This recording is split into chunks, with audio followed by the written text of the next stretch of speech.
causing the problem. So that was the glaring difference of what I seen, that if Travis goes home, he needs to work on. And then Derek, self-admittedly, needs to work on other aspects of the game too. His wrestling, his jiu-jitsu, but, he doesn't make any bones about it. He's very honest, which was actually very entertaining to hear, his honesty with it, that, he hits hard, which, it's a great attribute to have, but it's not an uncommon one in the heavyweight division. Mm-hmm. And hopefully now he'll start benefiting by spreading out there. It kind of goes hand in hand. Here he's going to have some success. He's going to have some popularity. So in turn, he's going to have the finances and the draw. People who are going to be better at grappling or teaching the other aspects of MMA are going to be more inclined to help him out and be a part of his camp, because in turn he has more money, and he's going to have a lot more media attention. So let's go back to the teep kick for a second, because I think that is a very misleading thing for a lot of people who are watching that haven't experienced it. Now, if you're wondering what we're talking about, it's the kicks that Derek Lewis claimed were really only an issue because he needed to make an emergency trip to the restroom. That's basically what he was saying. But that was a way of, you were saying, of covering up basically that he was impacted by the body damage. And I think it was a much more entertaining way of answering it. It was. The question was asked very boringly by Brian Stann that, you were hit to the body and you look like you were hurt.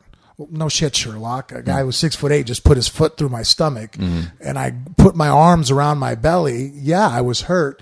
I think everybody, and even someone on life support, could have realized that I was hurt.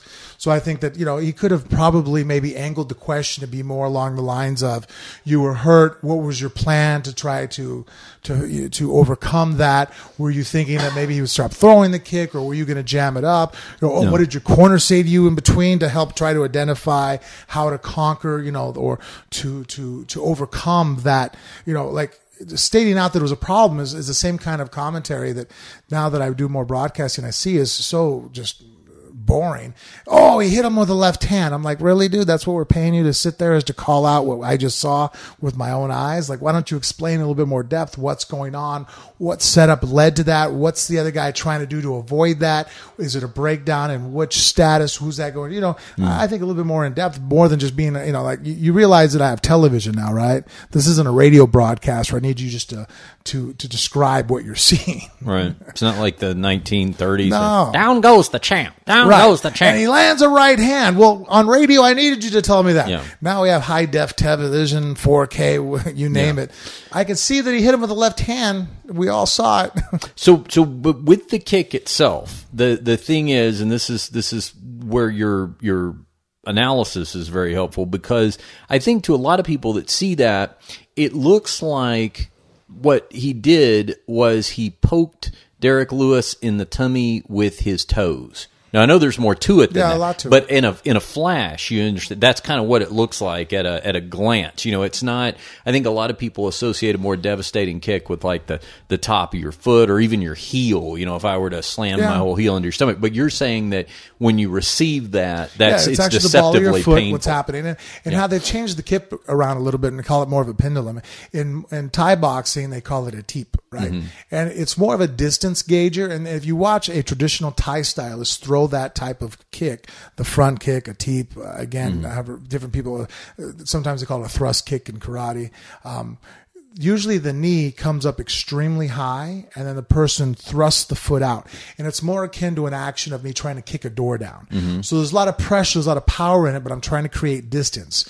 So if someone was charging me, you could teep them with the flat of the foot, and you push them backwards. Kind of like a foot jab? Right. Yeah. But not a foot jab, because the jab is more akin to what Travis and John and a lot of the guys now that are doing more of the pendulum type of kick. What it is more back into more traditional karate, where it's a snap kick. So what they're doing is they're aiming their knee, and they're not bringing their knee above it. So they're not using their glute. They're not using a thrusting motion. They're not stomping on your chest. What they're doing is they're aiming their foot, and then the foot swings under, and it comes towards you almost the same way if they were going to snap kick maybe a soccer ball or kick a punt. And then at the last second, they might push their hips forward ever so slightly to redirect the speed of the foot that's locking out from the quadricep. And then as they curl the toes back, the ball of your foot thrusts right into the organs. And it's extremely fast kick that at the last second when you hit, your skeletal frame is now in line. So now it has your weight behind it. And it causes it's a blast, and it shocks the organs. And that's the problem, is usually the thrust kick's slow and heavy and strong, where this one's kind of like getting hit with a baseball. So when it hits you, it causes it, especially if it gets hit in the midsection, the diaphragm could seize up, and then everybody's had their wind knocked out of them, can relate to what's happening to Derek Lewis. So in reality, the diaphragm goes into contraction, it spasms. So now when you spaz, your diaphragm is responsible for exiting and entering the oxygen out of your lungs. You have no muscles around your lungs. The diaphragm is actually what allows you to breathe. So that smooth muscle tissue, when it receives that shock, causes all the air to basically crush out of your lungs. So that's when you see Derek bending over. He was actually having a hard time trying to take a deep breath. His body's fighting itself, and he was able to recover, which good on him. And then and to the benefit of all of us, made one hell of a funny reply on what was really going on. Does any of that have to do with physique? Like if somebody had like really tight defined abs, right? Like would that help at all, or does that have not anything to do with it?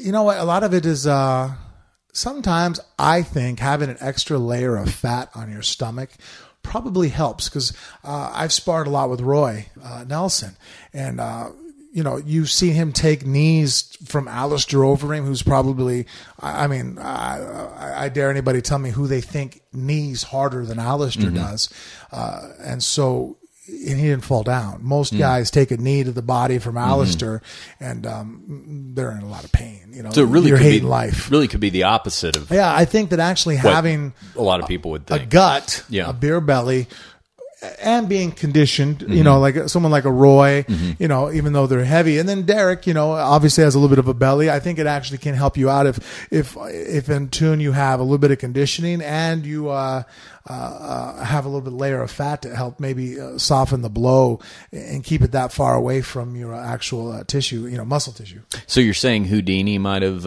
lived to a ripe old age if he had a big gut? Yes. And Houdini did a good job at it. I think just the kid kind of caught him breathing out at the wrong time.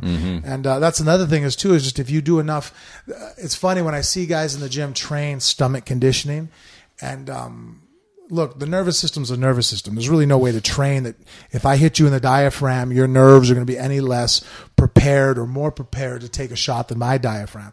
What it is that your body knows how to tighten up at the right moment and inhale and exhale so that you can, absorb that shot better. So if your stomach's really relaxed and as I throw a punch, you breathe in, oh man, that's the worst combination in the world. If you're breathing in as I put my knuckles into your diaphragm or my foot, you're going to be, in trouble.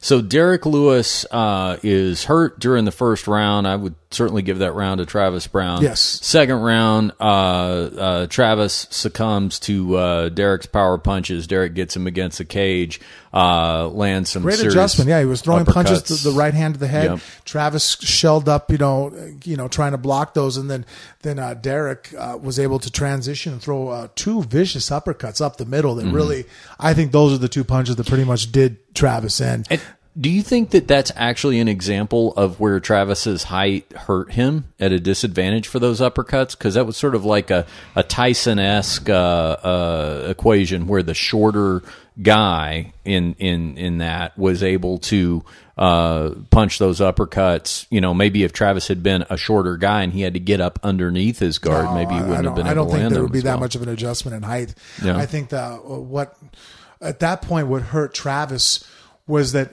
he didn't have a good clinch. I think if Travis had a better clinch, he could have, let's say that was Alistair, somebody who was a phenomenal clinch in MMA.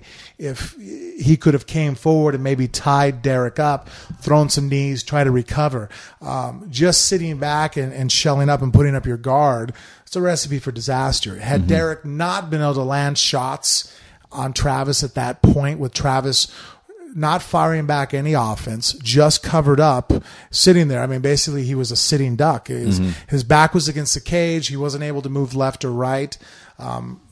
At that point, again, if Derek hadn't landed some shots, I'd have questioned Derek's ability to move on in the rankings as a fighter. I'd be like, wow, you had a guy basically just handed you on a platter and you couldn't do nothing with it. So Travis, he was too wobbled to be able to move around and stick behind a jab.